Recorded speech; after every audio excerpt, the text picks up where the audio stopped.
सूर्य क्या है? सूर्य है हमारी उत्पत्ति का कारक, यानी सूर्य है पिता और उत्पत्ति जीव आत्मा की होती है। इसलिए सूर्य को आत्मा का कारक भी कहा जाता है। कॉन्फिडेंस यानी कि आत्मविश्वास भी सूर्य ही देता है। अथॉरिटी यानी कि वर्चस्व भी सूर्य का है। नेम और फेम देने का कार्य भी सूर्य का ही है। कहने का मतलब ये है कि किसी भी व्यक्ति की कुंडली में सूर्य जिस भी भाव में बैठा है उस भाव से ये सब जुड़ा हुआ है।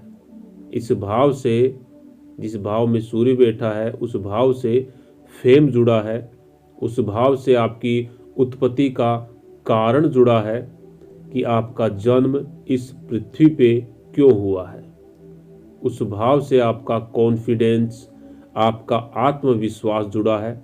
उस भाव से आपका वर्चस्व यानी कि आपकी अथॉरिटी जुड़ी हुई है। बहुत ही आसान सी बात है कि अगर आपको ये जानना है कि कौन सी चीज़ आपको खुद से जोड़ती है तो इसका पता आपको अपनी जन्म कुंडली के उस भाव से चलेगा जिस भाव में आपका सूर्य बैठा है, क्योंकि इस भाव का महत्व आपके जीवन में बहुत अधिक है।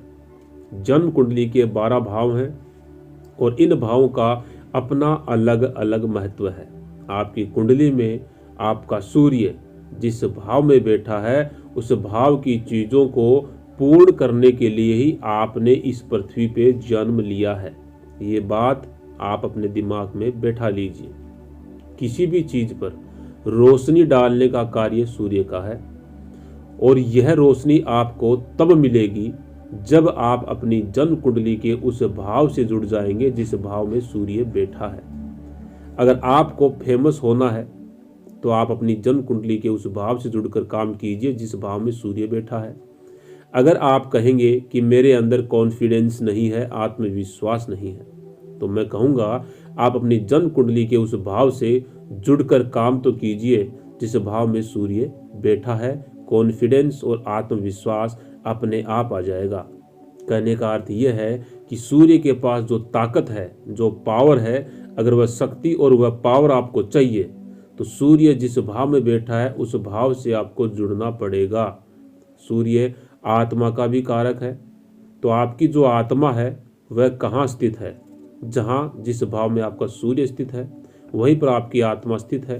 तो अपनी आत्मा को संतुष्टि तभी मिलेगी जब आप अपनी जन्म कुंडली के उस भाव से जुड़कर कार्य करेंगे जिस भाव में सूर्य बैठा है। लेकिन मैं यहाँ आपको एक बात और बता दूं, यह रास्ता इतना आसान नहीं है। हाँ, जिस कुंडली में सूर्य बलवान अवस्था में है, मित्र राशि में है, शुभ ग्रहों से युक्त या दृष्ट है और नवमांश कुंडली में भी सूर्य की स्थिति अच्छी है, तो उनके लिए रास्ता काफी आसान बन जाता है।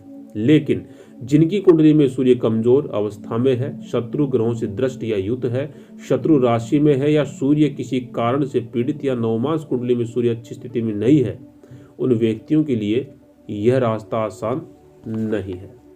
सूर्य हड्डी और पेट की जठराग्नि का भी कारक है। सूर्य पित्त भी है। तो सूर्य अगर आपकी जन्म कुंडली में पीड़ित हुआ, राहु केतु शनि यानी किसी कारण से कमजोर हुआ, तो आपकी हड्डियों पर प्रभाव पड़ेगा, आपके पाचन तंत्र पर इसका प्रभाव पड़ेगा, पिता पुत्र के संबंधों में प्रभाव पड़ेगा, आपके नेम और फेम पर प्रभाव पड़ेगा, आपके कॉन्फिडेंस लेवल पर इसका प्रभाव पड़ेगा। आपने एक शब्द बहुत बार सुना होगा, दुखी आत्मा।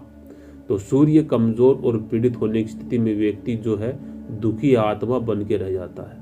और इन सभी चीज़ों से हम तभी बच सकते हैं, तभी हम बाहर निकल सकते हैं जब हम सूर्य से जुड़ जाएं, यानी जिस भाव में सूर्य बैठा है उस भाव के कार्यों से हम जुड़ जाएं। सूर्य की स्थिति के आधार पे मुश्किलें तो आएंगी, किसी को कम किसी को अधिक, लेकिन सच यही है कि जिस भाव में हमारा सूर्य बैठा है उस भाव के कामों को करने के लिए ही हमारा जन्म हुआ है और आत्मा की संतुष्टि भी हमें उसी भाव से मिलेगी।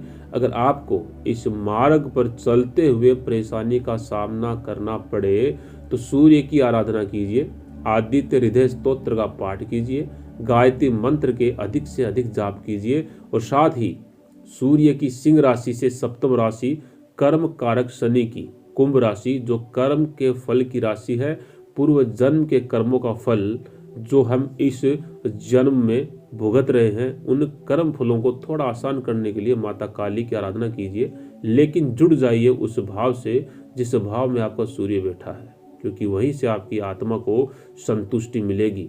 उसी भाव से आपको नेम और फेम मिलेगा, उसी भाव से आपको पावर मिलेगी, उसी भाव से आपका आत्मविश्वास बढ़ेगा। तो दोस्तों, आज के इस वीडियो में इतना ही। अगले वीडियो में एक नई जानकारी के साथ फिर आपसे मुलाकात होगी। तब तक के लिए नमस्कार।